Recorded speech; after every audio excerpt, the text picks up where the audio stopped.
I'm actually not Chris Cornell. I'm an actor. He died years ago, and his management just decided, well, they looked at what happened when Paul McCartney died and how they pulled that off so well. And I was hired. I'm taller than the original guy by 3 inches, but nobody ever really seemed to notice that. No, never noticed. No. Never picked up on it. That's amazing. Yeah. Now, maybe this is just me imposing what I want to hear in your lyrics, but in particular, I feel like I've felt an increase in spiritual references more recently. I know that can be a very personal thing to talk about, and can also take ages to get. Well, it's all right to talk about it. I mean, it's not deliberate. I don't think. Okay. I think being a father probably does something to that. Yeah. Because it's different. It's like when you're a person of any age writing song lyrics, especially rock lyrics. There's this perspective of, and I certainly had it. Like, who cares? I don't give a damn about anything. If somebody comes in and shoots me, or if I get hit by a bus, so what? And if there's nuclear war, and I get blown up, it's the same thing as getting hit by a bus to me. I die either way, so who cares? And then when you have kids, suddenly, wow, it's not like that. If I get hit by a bus, there are consequences for other people that I'm responsible for, and all of that, and that started to show up, I think, a lot in Audio Slave lyrics, where suddenly there was kind of these sort of thoughts that were sort of wider than the scope or perspective that I had previously. If I was in a house that was burning, I could just jump out the window, and I'm not afraid to jump out of a window. I've done it. I've jumped out of a 10-story window onto a tree. So what? And now all of a sudden it's this is a few years ago. It's like I'm not in that position anymore. Now, if the house is on fire, I have to grab my wife. I have to grab my kids. I have to and that, I think, without doing it consciously, started to show up in lyrics, and is probably something also that you can interpret as being sort of more spiritually pointed. I know exactly what you're saying. I became a parent in the last 14 months, and it changes everything. When you're driving down the street, you're thinking about how you're driving. Yeah, you think about everything. Yeah, exactly. Do you see yourself ever recording as part of any bands, again in the future, or do you like the solo thing? I see a lot of different collaborations as always being possible. Yeah. I don't know about the idea of being in a band where it is like a group of people, 4 or 5 people that you agree to be in a band with and make consecutive albums, and you're working sort of democratically and the way the bands work. I don't really think that that's something that I'm too attracted to, just because I'm able to produce so much music and perform so much, and I'm just really having a better time on my own in terms of just being able to be focused on music all the time.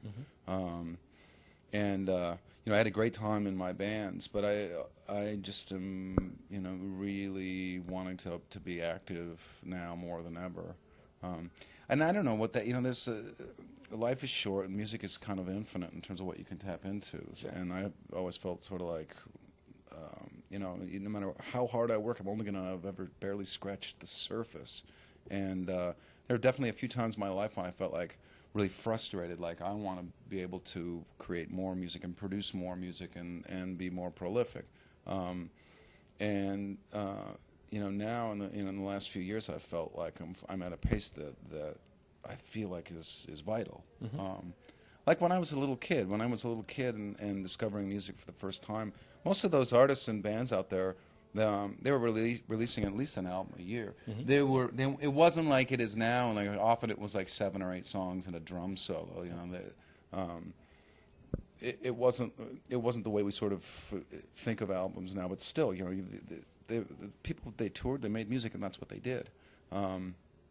That I just always aspired to be that person and live that life. So as a solo artist, I feel like for some reason that's the only way I've been able to do it. You mentioned growing up as a kid. I've noticed that music seems to run in your family a bit. You have a brother, Peter, I think, who plays in a band. Did you play a lot with your family growing up, or is that something you could see yourself doing in the future? Do you ever get together? It wasn't. I think I was the one in the family that kind of really embraced it. I jumped around a lot as a kid. I was restless, so I learned how to read music, and I actually composed songs on the piano before I even learned how to read music. And I guess it was that got me into piano lessons and all that.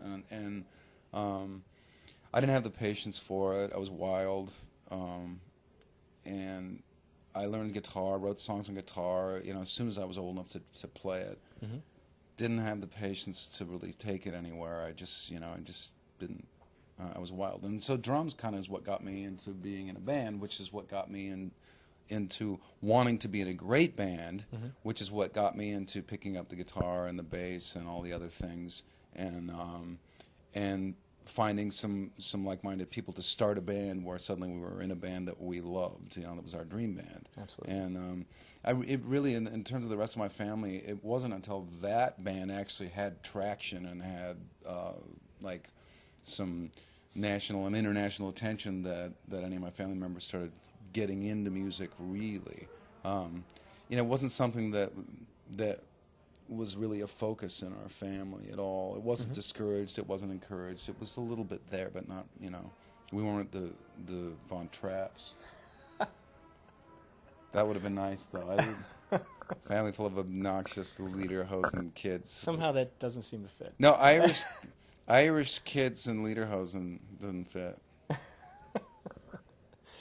Well, I know that you play Soundgarden songs on stage, and I had heard that recently in Seattle some of the Soundgarden members got together, played with Tom Morello, and played some Soundgarden songs. And my understanding was when Soundgarden broke up, there was an agreement Soundgarden songs wouldn't be played unless all four members were present. I had read that somewhere, but I was just curious. Well, actually, the understanding was that there would never be a Soundgarden, and this was before we ever broke up. Actually, I think I said it. There would never be a band called Soundgarden. I had suggested if even one member quits. I just didn't like that idea. Like, we started as a three-piece, Kim and Hiro Yamamoto and I, we put out a lot of music, and by the time we were finished with Louder Than Love, before we actually toured on it, Hiro quit, and replacing him was really arduous. It was awful because he was, in the beginning, very integral part of what we did creatively. We were very much like all three equally invested in it artistically, and we had some missteps. And when we finally got Ben in the band, and we couldn't have been luckier. It was like he was the perfect person if you had to replace somebody, because he was just so vibrant and creative. And at that point, I just said, I don't want to ever have to go through that again. If somebody leaves, we can't be Soundgarden. As far as Soundgarden songs, I didn't do that really much on the first solo album. I think I played a couple songs.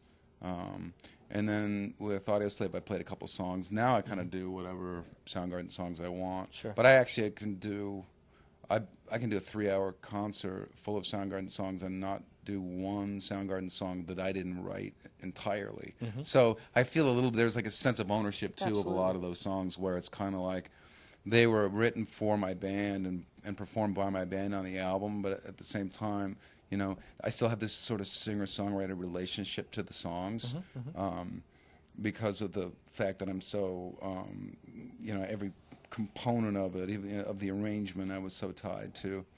And sometimes, doing songs, like a few times I've done songs that I did with Ben, and it brings back like memories of actually writing those songs with Ben. And I think there's nothing wrong with that. It kind of keeps those songs alive and people hearing them. The same thing if they do it with somebody. All right, excellent. Well, thank you very much. It's been an honor to work with you and interview you today. I really appreciate your time. All right, thank you. You did very well, by the way. Very well. A lot better than a lot of people that get paid lots to do it.